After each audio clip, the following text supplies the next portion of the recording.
Washington Commanders were one of the most disappointing teams last year when you considered that they were potentially the number one defense in the entire NFL, and then they fell after bolstering their defense. So let's break down what they can do to try to not only regain their standing as a great defense, but finally improve that offense studded with talent but never executing.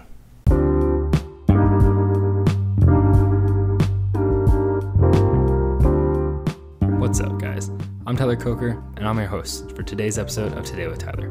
I hope you enjoy.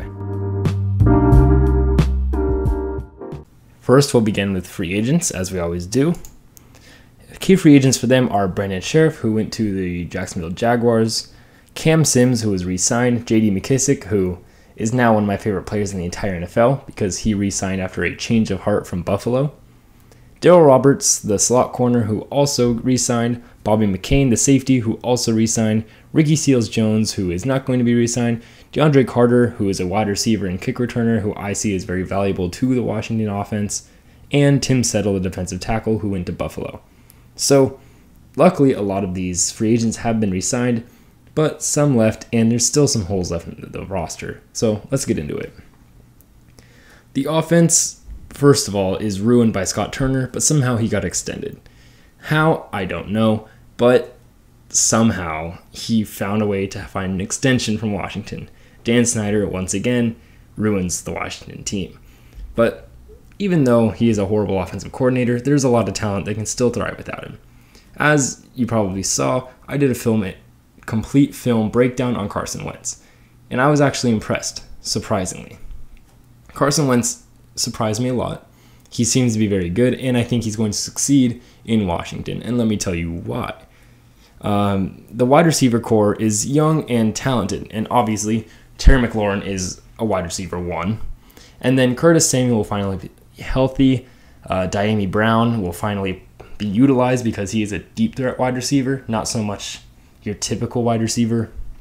Not only Dax Milne's pretty good as well, and Cam Sims hopefully will finally be used again as a red zone target. And then you add on their tight ends because Logan Thomas is an extremely good tight end. So I have a lot of faith that there's going to be a lot of pass catching options, not to mention the running backs, which I'll get into in just a second. But with the tight ends and wide receivers all being very, very solid receiving options, Carson Wentz is finally going to be able to push the ball downfield for Washington and change that check down system to finally push the ball downfield, take the top off defenses with the speed that we've collected, and finally utilize the skills of the receivers that we keep picking up. Now, the running game was also extremely good last year. Antonio Gibson is yet another player who was struck with injury, but when he's healthy, he is an extremely good running back and continues to find his identity in that role of a smash mouth, run through your face kind of running back. Added to that is J.D. McKissic, who is not only fast, but offers great receiving depth as well. And so their running game is pretty solid, but I would like to see another back added, potentially Damian Pearson IV if I was really lucky. But anyone who can kind of run up the middle is the kind of guy I'm looking for. And maybe the biggest surprise of the entire year, and finally a good one, is Washington's offensive line production, because they turn out to be mauling run blockers. While Heineke was sacked much too often for my liking, the young core has a lot of room for improvement and was already ranked 6th in the PFF rankings. Charles Leno Jr. had himself a great season and is a fantastic left tackle, earning his extension. Our guards unfortunately both left, but with the pickup of Andrew Norwell, we only need one more to really begin. And the placement right now has Andrew Norwell and then Wes Schweitzer, who I believe is also a very good guard. It's just ideally we would have a guard above him. That could also be a 4th-round selection. And Sam Cosmi picked up on the right side of the offensive line, picking up tackle, and did very well in the post-Morgan Moses era because I was sad to see Morgan Moses go, but Sam Cosmi stepped right up. And then at center, Chase Roulier, who is fantastic and is one of the highest-ranked PFF centers in the entire NFL, although he was injured. But even then, in injury, our depth like John Toth came right in and made the team good still. So while Scott Turner did hold back this offense, we will get significantly better because Wentz is here to push the ball deep, and the O-line's finally going to be healthy again, and hopefully they stay that way. Now, going on to their defense, the story of disappointment.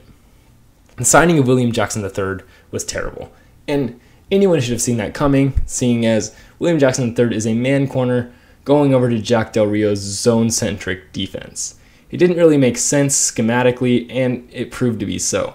He did absolutely horribly and would have done much better on a man team, and so far he's been a waste of money.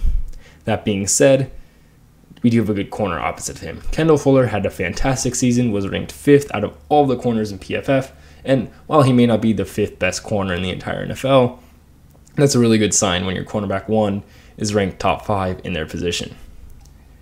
Their safety is kind of interesting as well because Landon Collins turns out he can't cover, so he became quite an outside linebacker hybrid, but then we had to cut him because he wanted to still get paid as if he was a game-changing strong safety, which he just isn't. I still believe Cam Curl is fantastic as a strong safety. His run defense grades and pass rushing grades are all pretty good. And in the end, he did step up when Landon Collins was hurt in 2020. So I'd like to see Cam Curl finally being put into that strong safety role so he can continue to excel and to pick up a free safety. Because while Bobby McCain may have had one of his better career years in Washington this year, I don't think he did well enough to earn a spot in this lineup. And ultimately, I would like someone like perhaps Verone McKinley out of Oregon to take over, or if we're extremely lucky, someone like Tyrann Mathieu or another free safety we can find. So there's a lot of work with the secondary that could be done, but it's not in a horrible situation either with only 1 or 2 main shifts away from William Jackson III. Adding into the woes was another lackluster year from the linebacker core, which seems to always be our issue. Jamin Davis proved to be the weird pick that I thought when Washington picked him over Jeremiah Owusu-Koramoah. I'm still really sad we missed JOK. I'm devastated, but I'll hope that Jamin Davis can figure it out. John Bostic's early injury in the season was kind of a gift in disguise because he did absolutely horribly when he was on the field, and the D unit got better once he left.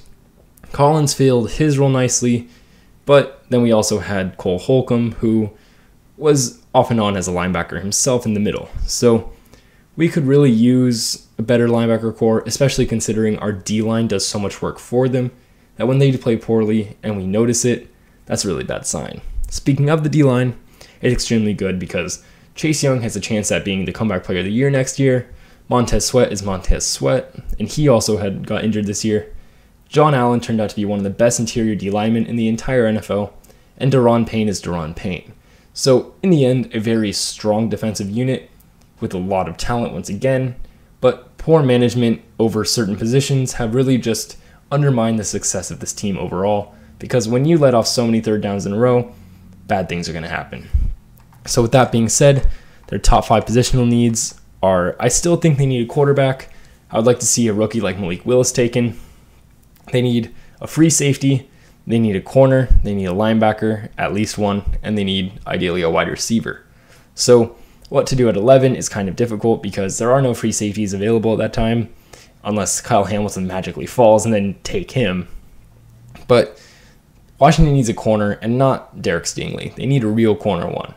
Because I love Kendall Fuller, but if we could have a better one than him, that's a really good story. So an ideal draft might go something along the lines of, in the first, Malik Willis, the Liberty quarterback, and in the second, taking someone like Kyler Gordon or Darion Kendrick, or if we're lucky, Trent McDuffie falls, and take a corner, or go with Jalen Petre or Leon O'Neal, or if we're lucky, and Jaquan Brisker or Lewis Siner there, pick a safety. I want to see us pick a secondary member in the second, and then in the fourth, go either with Dameon Pierce or a guard because we still need one of those. So there's a lot of room to improve, and this division continues to just hurt itself. The Cowboys were really good and in a position to win once again, but then they weakened themselves by releasing La'el Collins and trading away Amari Cooper for nothing. So in the end, I do have a lot of faith that Washington, with the right personnel choices, can actually be a playoff team this year, but that does come down to how well the rest of the division does, because Washington always finds a way to ruin everything. Thanks, Dan Snyder. But thank you for listening to the Washington Commanders. I hope you enjoyed.